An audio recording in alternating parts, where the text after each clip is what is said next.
When my sister demanded $4,800 for my niece's birthday, and Dad threatened to disown me if I didn't pay, I didn't cry. I'm Maren Gallagher, 35, an escrow officer from Erie, Pennsylvania, and I'm going to show you what happens when you treat a quiet woman's hard work like a blank check.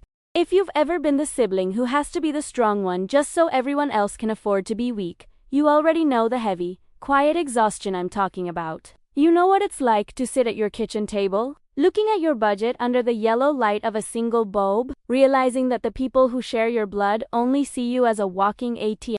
I sat at my own table, the modest oak one. I bought secondhand and sanded down myself holding a chipped mug of peppermint tea. Outside, the late autumn wind off Lake Erie was rattling the window panes of my small, two-bedroom bungalow.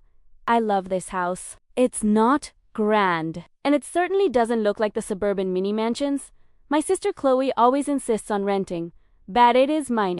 Every shingle, every nail, paid for with 15 years of navigating messy title transfers, property liens, and late-night filings at the county clerk's office. My phone buzzed against the wood. It was a text from Chloe, *K, final invoices for Sierra's Sweet 16 are due tomorrow. Need you to send $4,800 to cover the rest of the venue, the dress, and the cake. Let me know when it's sent so I can tell the coordinator. I stared at the screen, the steam from my tea rising to damp my eyelashes. There was no "how are you?" No thank you for the $500 you already gave us. Just a casual, bureaucratic demand, as if she were a landlord collecting rent from a tenant who owed her the world. Seconds later, my phone buzzed again, followed by a flurry of images. Chloe was showing off what my hard-earned money was supposed to buy. First, a photo of a custom-tailored blush-pink satin balgone with intricate beaded lace across the bodice. It looked like something a debutante would wear to a royal gala, not a 16-year-old in a working-class lake town. The price tag was visible in the corner of the mirror. $1,200. Next was a picture of the Grandview Bay Pavilion, a luxury lakeside venue with floor-to-ceiling glass walls overlooking the water. Finally, a screenshot of a bakery order for a 5-tier cake decorated with edible gold leaf and fresh white roses. The invoice total for the cake alone was $500. It felt a cold hard knot form in the pit of my stomach.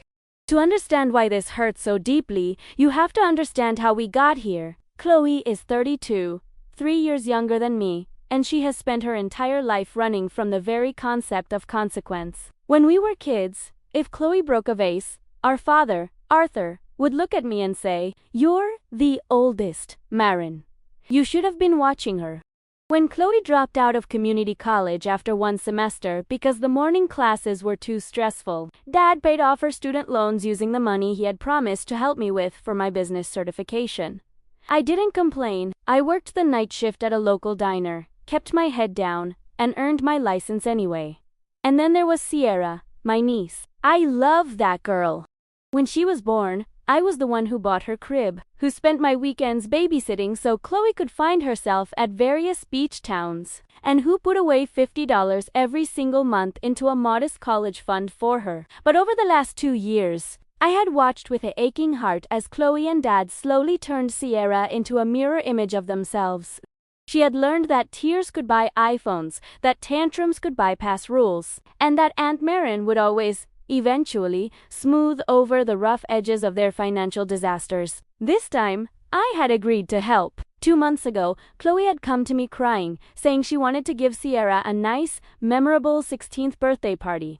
She said she only needed a little help, securing a modest community center room and some balloon decorations. I felt a soft pull in my chest. I wanted Sierra to feel special. So, using my professional relationship with Marcus, a local event coordinator, whose commercial real estate I had handled for years, put down a $500 deposit on my credit card to secure a basic party package at a respectable local hall. I had explicitly told Chloe, "This is my gift. Anything beyond this is on you and Dad." But Chloe didn't hear boundaries. She only heard yes. She had gone behind my back, using the professional account I had on file with Marcus's agency to completely upgrade the entire event. Because Marcus trusted me implicitly and knew my financial standing in the community, his staff had allowed Chloe to sign off on luxury additions, the Grandview Pavilion, The custom catering, the designer dress, the high-end EJ listing my personal credit profile and card as the primary guarantor for the final balance. They assumed, because she was my sister and had my original booking reference, that I had authorized the upgrades. And now, the bill had come due. $4,800. I looked at the photos of the gold leaf cake and the $1,200 dress. I thought of the 80-hour work weeks I had just pulled to close a difficult commercial tract in the middle of winter. I thought of the worn soles of my work shoes, which I had been meaning to replace for 3 months but hadn't because I wanted to make sure my savings account remained a fortress. I took a slow, deep breath, let it out through my nose, and tapped out 3 words on my screen. Asterisk, get a job. Asterisk. I set the phone face down on the table. My heart was pounding, a hot, electric rhythm in my chest. It was the first time in my life I had ever used that tone with Chloe. Usually, I would gently explain my budget, offer a compromise, or try to cushion the blow of my refusal. Note: tonight. The sheer audacity of her spending thousands of my dollars on a single night of teenage vanity had finally snapped the final thread of my endurance. Exactly 10 minutes later, the phone began to ring. The caller ID read asterisk, Dad asterisk. I picked it up on the 3rd ring. Hello, Dad. Marin. What the hell is wrong with you? Arthur's voice boomed through the receiver, thick with the gravel of a man who spent 40 years smoking on the docks and 70 years believing he was the undisputed king of his castle. Your sister is sitting on my living room floor in tears. Sierra is locked in her room, crying her eyes out. You promised you'd handle this party. I promised a $500 deposit for the community center. Dad, I said, my voice quiet, level, and entirely devoid of the shaking anxiety I felt inside. Chloe went behind my back and ran up a $5,000 bill at the Grandview Pavilion using my name. I didn't authorize it, and I'm not paying it. She's your sister. Sierra is your only niece. Dad raised his voice, the familiar bullying tone he had used to keep me in line since I was a little girl. You have the money, Marin.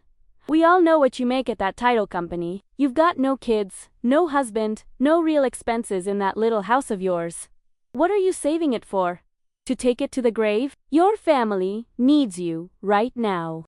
My family is taking advantage of me, I said, my thumb tracing the rough, sanded edge of my kitchen table. If Chloe wanted a $5,000 party, she should have worked for it. If you want her to have it, you can pay for it. You know damn well I don't have that kind of cash lying around.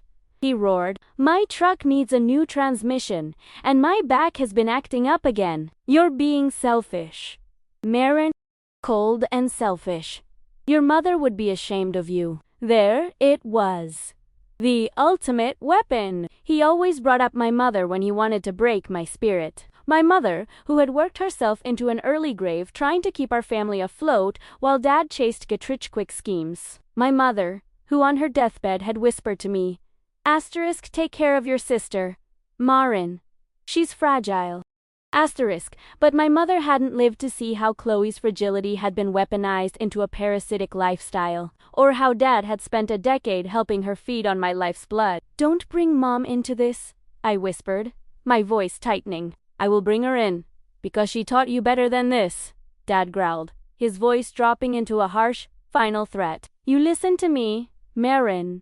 You pay that balance by tomorrow morning, or you are dead to this family. I mean it. Don't show up for Sunday dinners. Don't call me when you're lonely in that empty house. And don't expect a single thing from us ever again. You pay it, or you're out of this family. The silence that followed was heavy, suffocating, and absolute. I looked around my quiet kitchen. I looked at the single plate drying in the rack, the modest grocery list pinned to my fridge, the absolute piece of a life I had built with my own 2 hands, blood, and sweat. And in that silence, a strange, beautiful clarity washed over me. The fear of their anger, the terror of being the bad guy that had kept me prisoner for 35 years, suddenly evaporated, leaving behind a cold, hard diamond of resolve. Are you finished, Dad? I asked quietly. Pay the money, Marin, he muttered, thinking my quietness was submission. Goodbye, Dad, I said, and I hung up the phone. I stood up from the table, my tea completely cold now. I walked over to my desk in the corner of the living room, opened my laptop, and pulled up my personal credit card portal. I logged into my professional account with Marcus's event agency. My fingers didn't tremble as I dialed the cell phone of the one ally I had in this entire mess, Marcus himself. It was late, nearly 9 o'clock, but I knew he'd answer for me. When the line picked up, I took a deep breath, ready to set the fire that would burn their house of cards to the ground. Marin, is everything all right? It's pretty late for a work call. Marcus's voice was warm but tinged with the immediate professionalism of a man who spent his life managing high-stakes events. I could hear the faint, comforting clatter of dinner dishes in the background of his home. I'm sorry to call you at home, Marcus, I said, my voice steady, though my chest felt like it was being squeezed by an iron band. But we have a serious problem with the booking for Sierra Gallagher's birthday party. The one registered under my business account. There was a brief pause, the sound of a chair scraping against a floor, and then the background noise faded as Marcus moved to a quieter room. What's going on? My assistant, Tiffany, finalized the upgrades on Tuesday. She said you wanted to go all out for your niece. The Grandview Pavilion, the 5-tier gold leaf cake, the premium sound system. I have to admit, Marin, I was surprised. It didn't really sound like your usual sensible style, but Tiffany said your sister had your full backing, and your card details. A cold drip of sweat ran down my spine, but my mind remained sharp, calculating, and cold. Marcus, listen to me very carefully. I did not authorize any of those upgrades. I signed a contract for a $500 basic package at the community center. My sister, Chloe, went behind my back. She used my professional account standing and took my credit card number, which she must have copied, without my knowledge, to sign off on those luxury additions. I heard Marcus let out a sharp, hissed breath. Oh no, Marin, please tell me you're joking. I wish I were, I said, leaning my forehead against the cool glass of my living room window, looking out into the dark, windy, eerie night. As an escrow officer, you know exactly what this is. It's unauthorized third-party billing. It's credit card fraud. Your junior coordinator allowed an unauthorized user to sign a high-value contract upgrade using my personal credit profile as the guarantor without a written power of attorney or a verified signature. My God, Marcus muttered, his voice tight with sudden panic. Tiffany is young. She saw the Gallagher name and your account number, and she wanted to close the sale. Marin, if you dispute this with your bank, my agency is looking at a massive merchant violation. We could lose our processing license, not to mention the chargeback fees and the legal headache. I know, I said softly, and because you've been a good friend and a loyal client of my title company for 10 years, I don't want to do that to you. But I am not paying a single penny of that $4,800 balance. Not 1 cent. Here is what we are going to do. I walked back to my second-hand oak table and sat down, pulling a yellow legal pad toward me. I picked up a green ink gel pen, the kind I always used for drafting preliminary closing statements. Under Section 9 of your agency's Standard Service Agreement, I said, my voice carrying the quiet, absolute authority of a woman who spent her days reading the fine print that other people ignored. Any contract executed under fraudulent representation or unauthorized account use is voidable at the discretion of the primary account holder without penalty, provided notice is given before the final payment window closes. That window closes at midnight tonight. Yes, Marcus agreed, his voice relieved but trembling. Yes, that's correct. If you formally request cancellation under Section 9, we can void the entire event. Do it, I said. Cancel the Grandview Pavilion reservation. Cancel the catering, the DJ, the custom cake order, and the event coordinator services. Every single item Chloe added to my name. And Marcus, because your staff bypassed security protocols to allow this, I want my original $500 deposit refunded to my card immediately. I want my account wiped clean of any association with this event. It'll be done in 5 minutes, Marin. I'll personally log into the server and process the cancellation. The system will automatically trigger a cancellation notice to the secondary email address on file. That's your sister's email, right? Yes, I said, a slow, grim smile touching my lips. Get it? Tonight. I'm so sorry, Marin, Marcus said, his voice dropping into a tone of genuine, human sympathy. I know how hard you work. I know what you've sacrificed to build your reputation here. For them to do this to you, it's not right. No, it isn't, I said. Thank you, Marcus. Send me the confirmation receipts as soon as they're generated. I hung up the phone. The silence in my little bungalow returned, but it didn't feel heavy anymore. It felt clean. It felt like the air after a summer thunderstorm. But I wasn't done. If you've ever had to protect yourself from the very people who were supposed to have your back, you know that you can't just stop at the first line of defense. You have to build a fortress.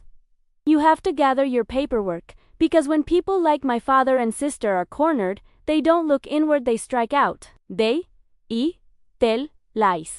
They make you out to be the monster who ruined a child's dream, hoping the shame will force you back into submission. I walked over to my bedroom closet and pulled out a small, heavy cedar lockbox. I carried it to the kitchen table, the scent of aged wood and lavender filling the room. Inside this box, I kept my most precious professional tool, my vintage brass notary seal, engraved with my initials, *MG.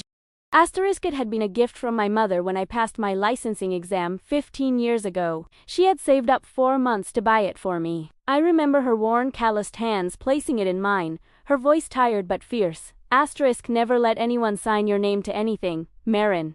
Your signature is your honor. If you don't protect it, no one else will. I ran my thumb over the cold, heavy brass. I had protected my honor. Now, I had to protect my life. I opened my laptop and began downloading my bank and credit card statements from the last 5 years. I created a new spreadsheet, my fingers flying over the keys with practiced clinical precision. I didn't want to feel the emotion of what I was doing, so I treated it like a standard property audit. I labeled the file, Gallagher Family Financial Support Ledger. Column A, date. Column B, recipient. Column C, amount. Column D, description. I went back, year by year. October 2021. $1,200 to Chloe's landlord to prevent her eviction after she spent her rent money on a trip to Miami. March 2022. $850 for Sierra's dental crown because Dad claimed he couldn't afford his copay, though I saw him buy a brand new riding lawnmower 2 weeks later. August 2022. $2,100 to the Erie Auto repair shop to fix the transmission on Dad's truck so he could get to his doctor appointments. A loan he swore on my mother's grave he would pay back within 90 days. He never paid back a single dollar. January 2023. $1,500. For Chloe's utility bills when her power was shut off in the dead of winter because she forgot to pay it for 4 months. By the time I reached the present day, the grand total at the bottom of the spreadsheet was staring back at me in harsh, unyielding black ink. $18,450. Over $18,000 of my hard-earned money vanished into the black hole of their endless, ungrateful dependency. That was a down payment on a rental property. That was a new roof for my house. That was my peace of mind, systematically chipped away, $500 and $1,000 at a time, while they treated me like an unfeeling, sterile vault. I printed the ledger. I printed the corresponding bank transaction receipts. I placed them all inside a neat, professional blue folder, sealing it with my brass notary stamp on a cover sheet that read, record of unpaid personal loans and financial assistance.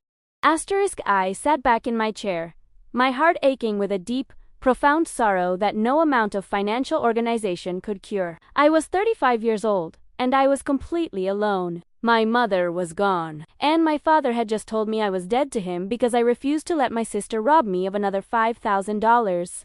If you've ever sat in the quiet of your own home and realized that the only thing keeping you connected to your family was your willingness to let them bleed you dry, you know the absolute desolation of that moment. You realized that their love was never a gift. It was a subscription service, and you just canceled the payment. I needed to hear a friendly voice. I dialed Brenda's number. She had known my mother, and she had watched me claw my way up from a 19-year-old receptionist to the head escrow officer of the firm. Marin, Honey, are you okay? Brenda's warm, raspy voice immediately cut through the coldness in my chest. You sound like you've seen a ghost. I just canceled Sierra's party, Brenda, I whispered, a single tear finally escaping my eye and rolling down my cheek. I canceled everything that Kajedme. He told me if I didn't pay the $4,800 Chloe stole from my account, I was out of the family. I heard Brenda let out a long, heavy sigh. Oh, sweetheart. Didente. Arthur actually said that to you. Yes, I said, my voice cracking slightly. He said Mom would be ashamed of me. He said I was cold and selfish. Brenda, am I selfish? Am I a bad person for not wanting to pay for a 5-tier gold leaf cake when my own work shoes have holes in the sole? Marine, look at me well. Listen to me, Brenda said, her voice fiercely protective. Your mother is probably looking down right now, cheering you on. Ruth loved your sister. Yes, but she hated how Arthur let Chloe get away with murder while you did all the heavy lifting. A boundary is not a punishment, Marin. It is just a property line. You are finally putting up the fence that your mother was too tired to build. You have given them $18,000 over the years. Honey, I know the math. You've done your time. Let them scream, let them yell. You hold your ground. I'm holding it, I said, wiping my face with a paper towel. I have the ledger printed. I have the cancellation receipts. Good, Brenda said, her tone turning practical and sharp. Because when Chloe realizes that Grandview Pavilion is gone, she isn't going to just sit there. She's going to come for you with everything she's got. You make sure you keep those papers close. I will, I said. As I hung up, my computer screen flashed with an incoming email notification. It was from Marcus's agency, carbon copying me on the automated system alert. Asterisk system notice, event ID number 40,922 Grandview Bay Pavilion, Sierra G's Suite 16 has been cancelled due to unauthorized account activity and non-payment. All reserved services have been released. Asterisk, I stared at the screen, my heart beating in my throat. It was done.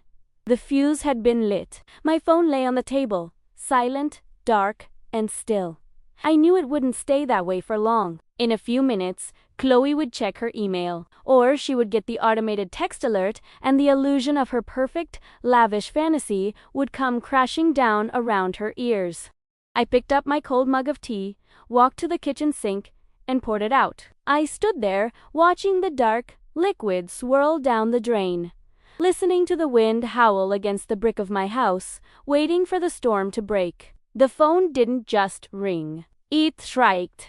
It was 9:14 p.m. when the first call from Chloe flashed on my screen, followed by a barrage of text messages so rapid the haptic vibration felt like a steady, angry heartbeat in the palm of my hand.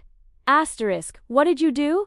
Asterisk, the pavilion just sent an automated cancellation. They said the reservation is void. Asterisk, Marin, answer me. Sierra is hysterical. She thinks her birthday is ruined. Asterisk, Dad says you did this. Tell me this is a mistake. Answer your phone. Asterisk, I didn't answer. I sat on my sofa, my feet tucked under a faded wool blanket that my grandmother had knitted decades ago. I watched the screen light up, dim, and light up again. If you've ever had to handle a family member who uses anger like a battering ram, you know that the worst thing you can do is meet them at the gate with your own fire. When they want a screaming match, your silence is a brick wall. They throw themselves against it, expecting you to push back, but instead, they just bruise their own knuckles. I let the phone ring until it finally went quiet at 10:30 p.m. By then, there were 17 missed calls from Chloe, 5 from Dad, and a string of text messages that grew progressively nastier, transitioning from frantic pleas to outright insults. He took a slow, deep breath, picked up the phone, and typed a single, calculated response to Chloe. Asterisk, there was an issue with the unauthorized billing on my account. I have canceled the reservations to protect my credit.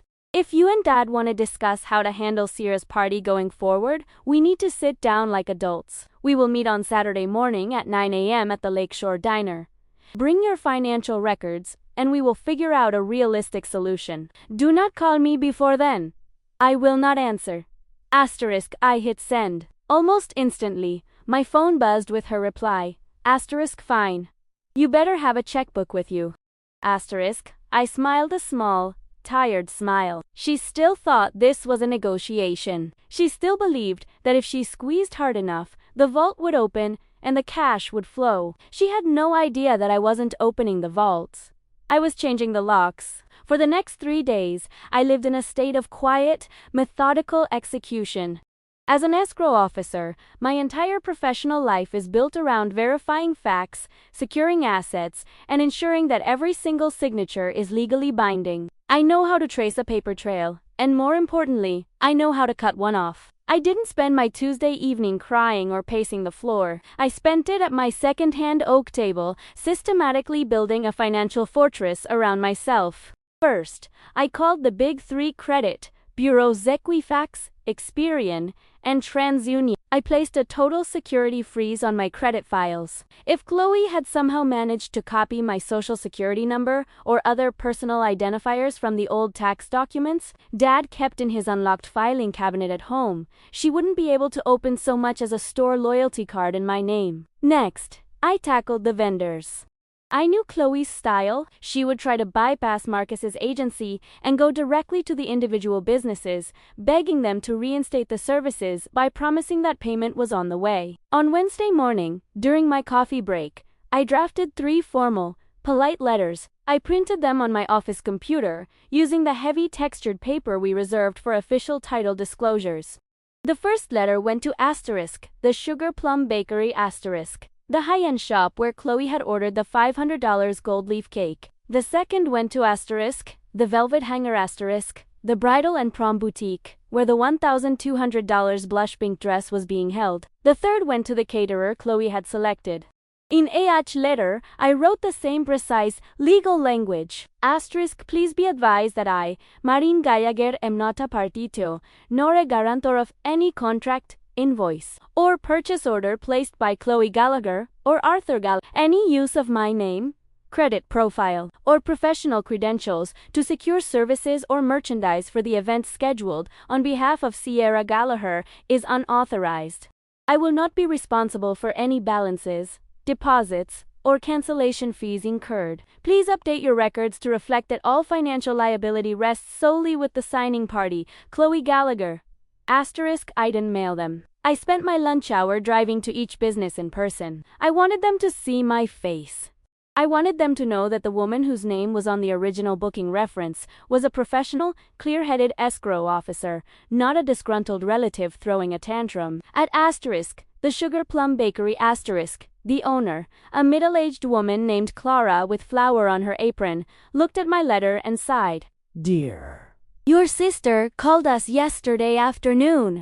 She was crying, saying there was a computer glitch with your card and asking us to keep the cake on the schedule. She promised her father would drop off a cash deposit by Friday. My father does not have the cash, Clara, I said gently, leaning against the glass counter display of pastel and I did not authorize my card to be used for this. If you keep that order on your books, you will be holding a $500 cake that no one is going to pay for. Clara looked at the formal letter, then back at me. She saw the quiet resolve in my eyes. Thank you for telling me the truth, Marin. I'll cancel the order. We haven't started baking the tiers yet, so we're only out the time it took to design the consultation. I appreciate you coming down here yourself. Of course, I said. I don't want anyone else getting hurt by this. By Thursday evening, the perimeter was secure. All the luxury vendors had officially canceled Chloe's orders, and my credit was locked behind a digital brick wall. On Friday, during our lunch break at the title company, Brenda walked into my small office, carrying 2 plastic containers of her famous homemade split pea soup and a bag of warm, crusty rolls. The comforting, savory scent of garlic and bay leaves filled the room, cutting through the sterile smell of toner and old paper files. She set a container on my desk and sat down in the visitor's chair, watching me as I neatly stacked a pile of finalized property deeds. You look calm, Brenda observed, her keen eyes scanning my face. Too calm. Usually, when a girl's father threatens to disown her, she's either crying in the bathroom or drinking too much coffee. You're just sitting here? Filing deeds. I did my crying on Tuesday, Brenda, I said, opening the plastic lid of the soup. The steam rose, warming my face. Right now, I'm just doing my job. The numbers don't lie. And they don't have feelings. I'm treating Saturday morning like a standard closing. I have the files ready. I tapped the blue folder sitting on the corner of my desk. Inside was the * Gallagher Family Financial Support Ledger *, complete with the $18,450 total, backed up by 5 years of bank statements and printed receipts. Brenda took a spoonful of her soup and nodded slowly. They're going to try to emotional giggle you, Marin. Your dad is going to bring up your mother's memory, and your sister is going to use that little girl's tears as a weapon.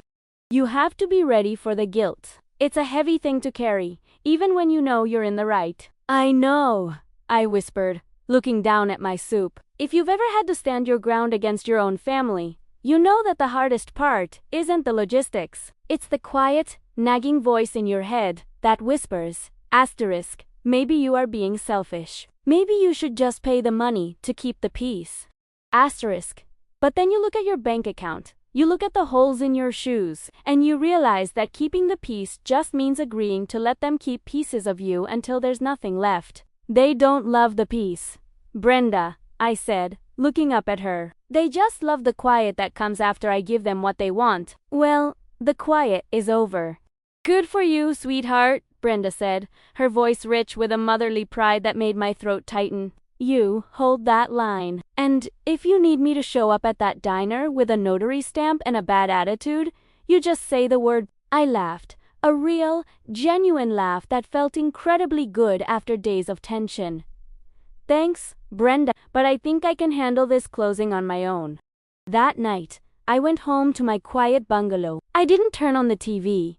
I didn't browse my phone. I washed my single dinner plate, dried it with a clean cotton towel, and hung the towel over the oven handle. I walked into my bedroom and laid out my clothes for the morning. A simple charcoal gray knit sweater, dark jeans, and my worn leather boots. Nothing fancy, nothing that screamed, I have money to burn. Just the uniform of a working woman who respected the value of $1. Before I went to bed, I walked to the kitchen window and looked out at the dark waters of Lake Erie in the distance. The wind was calm now, the surface of the lake a flat, black mirror, reflecting the distant harbor lights. Tomorrow, the storm would return. But as I pulled the heavy cedar-scented blankets up to my chin and closed my eyes, I knew one thing for certain. I was no longer afraid of the rain. The Lakeshore Diner always smelled of burnt coffee, maple syrup, and the faint, metallic temps of the lake breeze that managed to seep through the heavy glass double doors. It was a local landmark, the kind of place where the vinyl booths were patched with gray duct tape and the waitresses called everyone hun without looking up from their order pads. I chose it because it was public, because it was loud, and because it was the one place in Erie where my father couldn't scream at me without 50 people watching him do it. I arrived 20 minutes early. I wanted to choose the table. I sat in a booth near the back, right under a faded, dusty plastic fern hanging from the ceiling. I ordered a hot water with lemon. Didn't want the caffeine to make my heart beat any faster than it already was. I placed the blue folder on the sticky laminate tabletop, right next to the salt shaker and the sugar caddy. I set my mother's brass notary seal on top of it, like a paperweight. It was cold to the touch, heavy and solid, a physical anchor keeping me grounded in reality. At exactly 8:58 a.m., the diner's bell chimed. I looked up. My father, Arthur, walked in first. He looked older than he had a few weeks ago, his shoulders hunched inside his worn, grease-stained canvas work jacket, his boots dragging slightly on the linoleum floor. But his jaw was set in that familiar, stubborn line, his eyes scanning the room like a sheriff looking for a fugitive. Behind him came Chloe. She was wearing a Rover-sized, fluffy white faux fur coat that looked ridiculously out of place in a working-class diner, her face buried in her phone, her fingers flying over the screen. She looked stressed, her pale skin blotchy, her signature blonde highlights looking brassy under the harsh fluorescent lights. They didn't see me at first. When Dad finally spotted me, he didn't smile. He just marched over, slid into the booth opposite me, and let out a heavy, gravelly sigh that smelled faintly of stale tobacco and peppermint gum.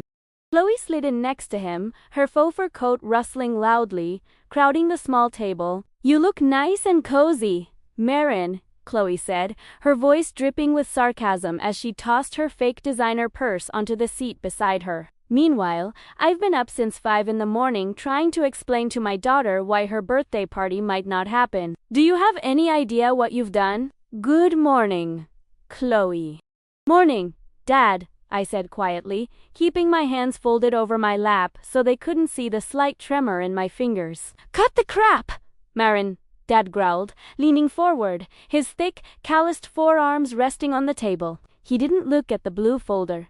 He looked straight at my face, his eyes hard. I told you what you needed to do. You had until Friday morning to fix this mess with the pavilion. Instead, you ignored my calls. You shut your sister out. You let that poor girl cry herself to sleep for 3 nights straight. Is this who you are now? Some kind of cold-hearted bureaucrat who treats her own flesh and blood like a bad debt? If you've ever had to sit across from a parent who looks at you not as a daughter, but as a bad investment that finally stopped paying dividends, then you know the exact temperature of the room in that moment. It's freezing, but you have to hold your cup with both hands so they don't see you shake. You have to look them right in the eye. I didn't make Sierra cry, Dad, I said, my voice steady, carrying the quiet weight of 15 years of patience that had finally run out. Chloe, Deeth. She made Sierra a promise she couldn't afford, and then she tried to steal my money to pay for it. I didn't steal anything, Chloe hissed, her face turning a dark, angry red. It was a mistake. The agency had your card on file. And I thought since you're her godmother, and you always talk about wanting her to have a good life, that you'd cover the difference. It's her sweet 16. Marin. She only gets one. You have the money. You're single. You don't have a family of your own to support, and you live like a hermit in that little house. What else are you going to spend it on? That is my business, Chloe, I said. My money is not community property. I earned every single dollar of it, working 60 hours a week while you were sitting on the beach or sleeping in because mornings are too stressful for you. Don't you talk to your sister like that, Dad barked, pointing a thick, stained finger at me. Your mother would turn in her grave if she heard you acting this selfish. Family helps family, Marin. That's the law we live by. Now, I don't want to hear any more excuses. You're going to pick up that phone. You're going to call Marcus and you're going to tell him to put the Grandview Pavilion back on the schedule. You're going to pay the $4,800, and we are going to forget this ever happened. If you don't, well, I meant what I said on Tuesday. You're on your own. No Sunday dinners. No family. Nothing. He sat back, crossing his arms over his chest, fully expecting me to break. He had used this threat 100 times before, and it had always worked. It had worked when I was 20 and wanted to move to Pittsburgh for college. It had worked when I was 25 and wanted to buy my own car instead of giving my savings to help Chloe buy a used sedan. He thought the fear of being alone would make me crawl back. I looked at him. Really looked at him. I saw the anger in his eyes, but beneath it, I saw something else. I saw the desperation of a bully who realizes his victim has finally learned how to fight back. I'm not calling Marcus's dad, I said softly. Marin, Chloe gasped, her eyes wide with shock. You can't be serious. The venue is already gone. The bakery canceled the cake. The dress boutique won't even let me in the door without a cash deposit. You ruined everything. No, Chloe. I secured my credit, I said. I reached out and tapped the blue folder. And I brought the receipts. I opened the folder. The first page was the * Gallagher Family Financial Support Ledger * I had printed on Tuesday night. The green ink of my signature line on the cover sheet looked sharp and official under the diner's yellow lights. I slid the spreadsheet across the sticky table, placing it directly between my father and my sister. What the hell is this? Dad muttered, squinting at the paper. That is an audit of the last 5 years, I said, my voice dropping into the professional, clinical tone I used when explaining a complex escrow discrepancy to a difficult client. Every dollar I have given, loaned, or paid on behalf of this family is documented there. I have the bank statements, the transaction IDs, and the canceled checks to back up every single line item. Chloe picked up the paper, her eyes scanning the columns. Her face went pale, her lips parting in a small O of surprise. This is ridiculous! You kept track of this? Of course I did, I said, because I'm an escrow officer, Chloe. I don't deal in promises. I deal in facts. Look at the bottom of the page. Dad, read the number out loud. Arthur snatched the paper from Chloe's hand. He stared at the bold, black number at the bottom of the spreadsheet. He cleared his throat, his chest shifting under his canvas jacket, but he didn't speak. $18,450, I said, speaking the numbers into the quiet space between us. That is what I have paid to keep your lives from falling apart over the last 60 months. I paid your rent when you were about to be evicted, Chloe. I paid for Sierra's dental work when Dad bought himself a riding lawnmower instead. I paid to fix the transmission on Dad's truck alone. He swore on Mom's grave he would pay back within 90 days. It's been 3 years. I haven't seen a single penny. That was family help, Marin, Dad argued, his voice rising, drawing the attention of an elderly couple in the booth next to us. You don't charge your family interest. You don't keep a ledger like some damn debt collector. I didn't charge interest, Dad. I didn't even ask for the money back, because I loved you and I wanted to help, I said, feeling a sudden, sharp sting of tears behind my eyes, but I forced them down. But there is a difference between helping someone up and letting them pull you into the mud. You told me on Tuesday that I was cold and selfish. You told me Mom would be ashamed of me. But the truth is, you've been using Mom's memory as a weapon to keep me quiet while you let Chloe bleed me dry. Marin, please, Chloe whispered, her bravado suddenly crumbling. She looked around the diner, realizing that people were listening. Sierra's friends are all expecting this party. It's all over social media. If we don't have it at the Grandview, she's going to be humiliated. She won't even go to school on Monday. Can't we make a deal? I'll pay you back. I swear I will. $10 a week, $50 a month, whatever you want. With what job, Chloe? I asked, my voice flat. You haven't held a position for more than 3 months in your entire life. You spend your last paycheck on a luxury spa day for you and Sierra instead of paying your electric bill. You don't have the money to pay me back, and we both know you have no intention of trying. So that's it? Dad asked, his voice low, dangerous, and thick with a lifetime of pride. You're going to let your niece be embarrassed because of some old bills? You're going to throw your family away over $18,000. I'm not throwing anyone away, I said, looking my father dead in the eye. You threw me away the moment you told me I was dead to this family if I didn't let my sister steal $4,800 from me. You made your choice, Dad. You chose to protect Chloe's illusions instead of my reality. The silence that fell over the table was absolute. Chloe stared at the spreadsheet, her fingers trembling as she clutched her fake designer bag.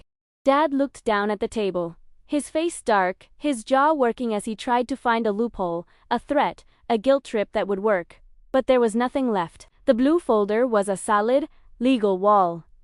The credit freeze was an unbreachable gate. I reached out, took my mother's brass notary seal off the table, and placed it back into my coat pocket. I stood up, pulling my charcoal gray knit sweater down, feeling the quiet, beautiful strength of a woman who had finally claimed her own life. I have already paid my dues to this family, I said, looking down at them both. The account is settled. If you want to throw Sierra a party, you have 3 weeks to find a community center, buy some sheet cake from the grocery store, and make it work with what you actually have. But you will do it on your own dime. I turned and walked toward the register, leaving the blue folder on the table. As I paid the cashier for my hot water, I didn't look back. I stepped out of the warm, grease-scented air of the Lakeshore Diner and into the crisp, cold, eerie morning, the wind off the lake, catching my hair, carrying the clean, fresh scent of a brand new beginning. The silence that followed that Saturday morning at the diner was a different kind of quiet than I had ever known. It wasn't the heavy, suffocating silence of walking on eggshells, waiting for the next financial bomb to drop. It was the vast, clean, quiet of a workspace after a long project is finally finished. Erie, Pennsylvania is a small town in many ways. People talk. The gossip travels down State Street faster than the winter slush flows into the lake. Within a week, I heard through a mutual contact at the courthouse that Chloe had been telling anyone who would listen that I had sabotaged my own niece's milestone birthday out of pure, single-minded jealousy. She told people I was a cold, bitter woman who lived alone with her money and her ledger books, hoarding my wealth like a troll under a bridge. If you've ever had your name dragged through the mud by the very people you spent years keeping afloat, you know how hard it is to keep your mouth shut. You want to scream the truth from the rooftops. You want to print out that blue folder and nail it to the door of every church and grocery store in town. But I didn't. I stayed quiet. I went to work every morning, wore my sensible shoes, and let my work speak for itself. In my business, reputation is built on accuracy and discretion, and the local real estate community knew exactly who I was. They knew Maren Gallagher didn't cheat, didn't lie, and didn't break her word. Sierra's 16th birthday came and went on the second Saturday of November. Primera, di donde go. I wasn't invited, of course. But I didn't spend the night crying into my pillow, either. Instead, I stayed home and baked a small loaf of banana bread. The comforting, sweet scent of cinnamon and overripe fruit filling my kitchen while the radiator clanked its familiar rhythmic song in the corner. From what Brenda told me later, Chloe's grand illusion had to be severely downsized. There was no Grandview Pavilion. There was no 5-tier cake with edible gold leaf, and there was certainly no $1,200 designer gown. Instead, Dad had to swallow his pride and rent the basement hall at the St. Jude's Parish Church for $150. Chloe bought 3 sheet cakes from the local discount supermarket, and Sierra wore a dress she borrowed from a classmate. I thought that would be the end of it. I thought the wall I had built would keep them on their side of the property line forever. But a week after the party, on a cold, rainy Tuesday evening, there was a soft knock at my front door. I opened it to find Sierra standing on my porch. She wasn't wearing the glamorous makeup from the photos Chloe had sent me. She was wearing an oversized high school track hoodie, her hair damp from the autumn drizzle, her cheeks flushed red from the walk. She looked small. She looked like the little girl I used to carry on my shoulders through the sand at Presque Isle State Park. "Aunt Maren," she whispered, her voice cracking. "Can I come in?" My heart did a slow, painful roll in my chest. "Of course you can, sweetheart. Come ere. I pulled her into the warm hallway, taking her wet hoodie and hanging it over the radiator to dry. I led her into the kitchen, wrapped her in the grandmother's wool blanket, and made her a mug of hot cocoa with extra marshmallows, just the way she liked it when she was 10. We sat at my second-hand oak table, the yellow light of the single bulb shining down on us. For a long time, Sierra didn't say anything. She just stared into her mug, her thumb tracing the chipped handle of the ceramic cup. "Mom said you hate us," Sierra finally said, her voice barely louder than the hum of my refrigerator. "She said you canceled my party because you wanted to punish her." I took a slow breath, holding my warm mug of tea between my palms. If you've ever had to explain adult betrayal to a child you love without turning them against their own parent, you know the delicate tightrope I was walking. I couldn't lie, but I couldn't be cruel, either. "I don't hate your mother, Sierra," I said softly. "And I certainly don't hate you. I love you more than you know." "Then why did you cancel the pavilion?" she asked, a single tear spilling over her lower lash line. "Everyone at school was talking about it. I felt so small, Aunt Maren. Like I wasn't worth it." "You are worth everything, Sierra," I said, reaching across the table to lay my hand over hers. "But your mother tried to buy a dream using my signature. She took my credit card without my permission and ran up a bill of $5,000, expecting me to pay for it because she knew I couldn't say no to you." Sierra looked up, her young eyes wide with a sudden, painful comprehension. $5,000. "Yes," I said. "And over the last 5 years, I have given your family more than $18,000 to pay for rent, groceries, car repairs, and your dental work. I did it gladly because I wanted to make sure you were safe and cared for. But your mother and your grandfather started to think that my hard work was just a free bank. They forgot that every dollar I gave them was a dollar I had to work an extra hour for. They stopped asking, and they started demanding." I stood up, walked to my desk, and brought back the blue folder. I didn't show her the ledger of her mother's debts. She didn't need to carry that weight. Instead, I opened the back pocket of the folder and pulled out a small, blue savings passbook. I laid it on the table in front of her. Do you know what this is? Primera. Ask it. Sierra picked it up, opening the small paper booklet. Her eyes widened as she looked at the neat rows of deposits. $50 entered every single month, dating back 16 years to the month she was born. It's a college fund, I said. I've been putting $50 away for you every single month since the day you were brought home from the hospital. Even when I was working nights at the diner, even when I was scraping by to pay my own mortgage, I never missed a month. There is almost $10,000 in there now. Sierra, she stared at the number, her lips trembling. I didn't cancel your party because I wanted to punish you, I whispered, leaning closer. I canceled it because I wanted to make sure you have a real future. A dress lasts for one night. Sierra, a gold leaf cake is gone in 10 minutes. But an education, a clean start in life without student debt, that is something no one can ever take away from you. That is my real gift to you. Sierra let out a ragged sob, dropping her head onto her arms on my sanded oak table. I moved my chair close to hers, wrapping my arms around her shoulders, letting her cry.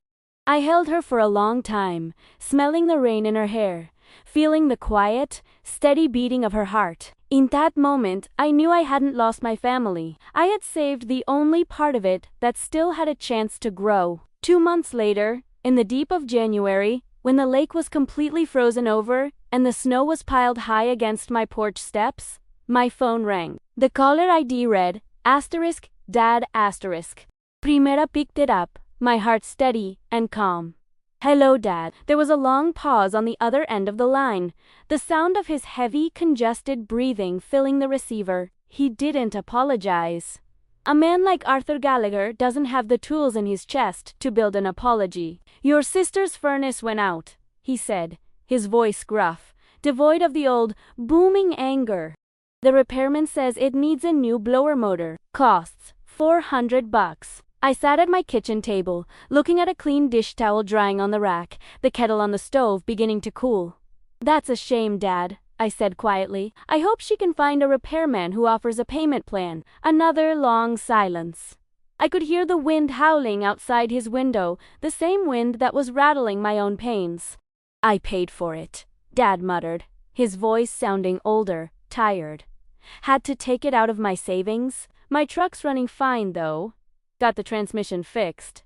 Paid cash. I'm glad to hear that, Dad, I said, and I meant it. For the first time in his life, he had solved a problem without using my checkbook. He had taken responsibility because he had no other choice. Sierra says she's coming over to your place on Saturday to study for her exams, he said, clearing his throat. She says you're helping her with her college applications. I am, I said. We're looking at Penn State. She has a real shot at a scholarship. Yeah, he grunted.